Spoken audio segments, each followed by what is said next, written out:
Bien, donc on va terminer sur l'implémentation de la méthode Kamedoid en Python. D'accord?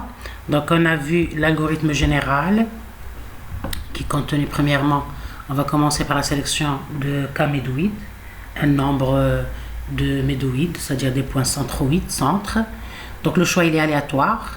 On peut utiliser des heuristiques, on va voir ça dans des exemples. Et puis ici, il faut que le n soit supérieur à k. Avec n, c'est la taille des données. Bien.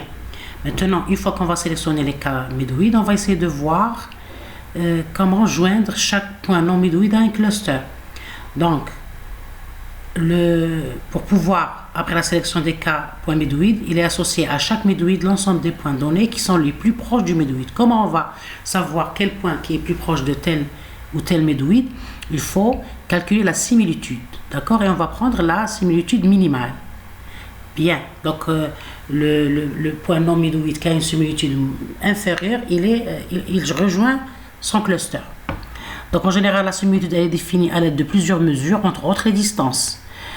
Pour les distances, il y a la distance euclidienne ou bien la distance de Manhattan, qui est, c'est-à-dire un cas particulier, ou la distance de Minkowski. Ok, donc on va passer à ces étapes-là.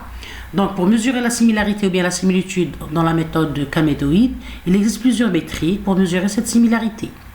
Dans notre cas, on va utiliser, la similarité est exprimée par le biais d'une mesure de distance. On va utiliser les métriques de distance parce qu'il y a plusieurs métriques, entre autres les distances. Ok, donc c'est-à-dire la distance maintenant. Les définitions des distances sont très différentes. On a plusieurs formules, mesures pour c'est-à-dire mesurer ces distances.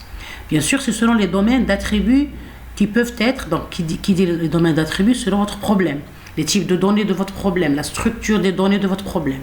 Donc par exemple, ils peuvent être des intervalles, donc c'est des attributs continus, ils peuvent être des catégories, c'est-à-dire des catégories des objets, d'objets, ils peuvent être des booléens, ils peuvent être real, integer, etc. Donc c'est selon les domaines des attributs qu'on peut, c'est-à-dire choisir une des formules de distance qui existent. Donc en pratique, c'est-à-dire de façon pratique, on utilise souvent une pondération sur les attributs, c'est-à-dire de votre problème à traiter. Maintenant, puisque je vais utiliser les métriques de distance, il y a plusieurs métriques de distance, entre autres, je cite la distance de Minkowski.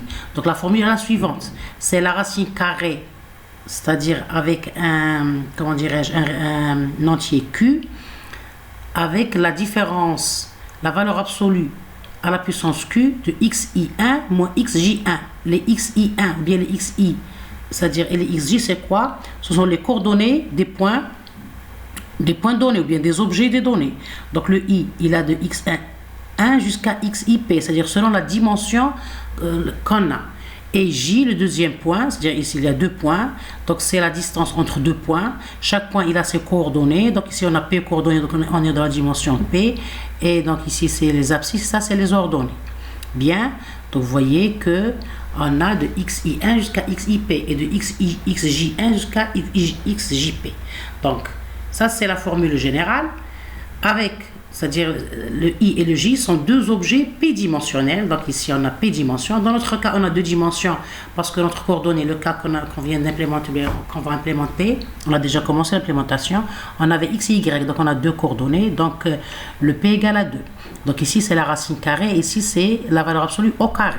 Ok, bien, donc si p dimensionne, donc ce sont deux objets à p dimensions, et q bien sûr c'est un entier positif. Donc si q égale à 1, cette distance devient la distance de Manhattan qui est égale à cette formule-là. C'est-à-dire c'est l'addition des différences sans la racine carrée.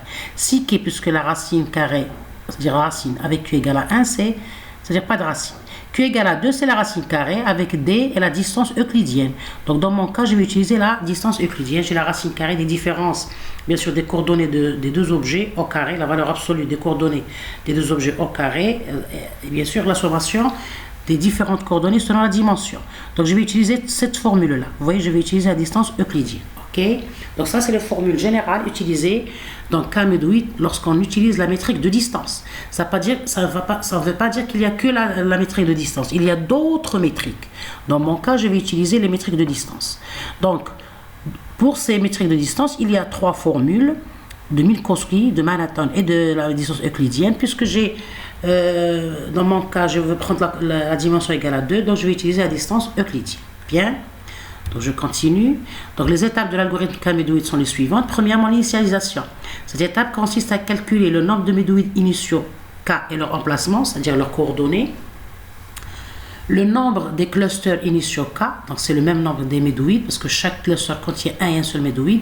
La taille des clusters, donc la taille des clusters en général, c'est selon la similarité. Donc en effet, ici une remarque importante, il faut déterminer une meilleure valeur de K. Donc le K, il est choisi aléatoirement, le nombre des médoïdes, il est choisi aléatoirement. Mais la remarque que je vous donne, il faut que K soit choisi d'une façon efficace. Pourquoi? Parce que déterminer la meilleure valeur de K permet de trouver un équilibre entre le nombre de clusters et leur densité, pour avoir un nombre de clusters avec un certain nombre de points équilibrés quand même. Donc le choix, donc ça c'est une remarque que je vous donne, mais je ne vous donne aucune règle générale pour le déterminer. Donc il n'y a pas une règle générale qui s'applique à toutes les situations, mais cela dépend de votre problème. Donc je vous donne la remarque, il faut bien choisir le cas pour avoir cette conséquence, pour trouver un équilibre entre le nombre de clusters et leur densité, c'est-à-dire le nombre de points dans chaque cluster.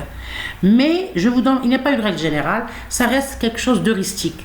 Donc c'est selon votre analyse de votre problème, la compréhension de votre, de votre problème et les données de vos problèmes, vous pouvez suggérer une façon de le déterminer. Et on va voir ça dans des cas d'études spécifiques. Bien.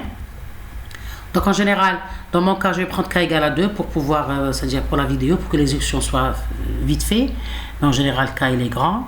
Donc je vais prendre 2 clusters dont on a, c'est-à-dire donc on a 2 médoïdes que je vais nommer M1 et M2, et on a 2 clusters que je vais nommer C1 et C2.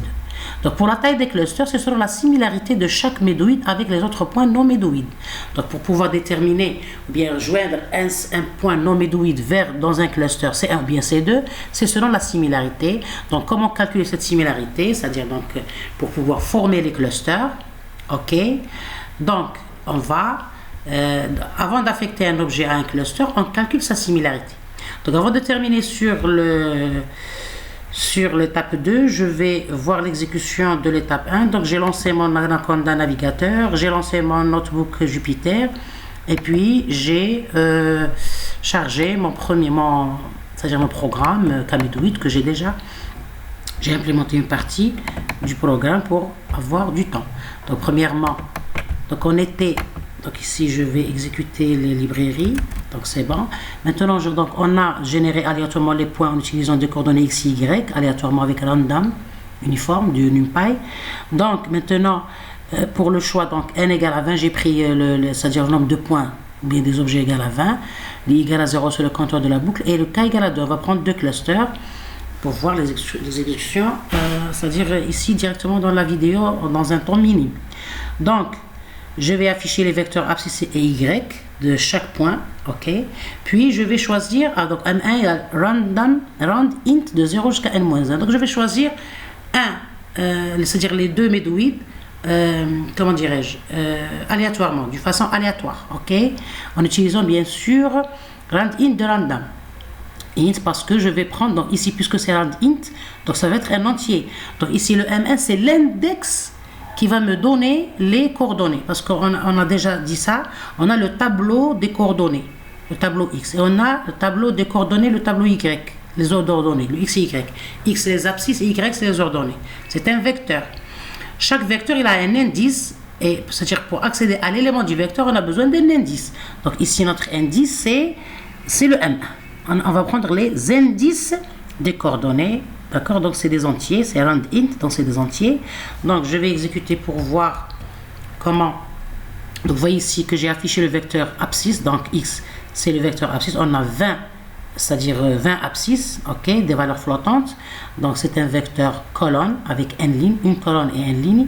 Ici le vecteur ordonné y, la même chose, c'est des valeurs qui sont choisies aléatoirement. Ici vous voyez que le premier médoïde c'est l'index 1.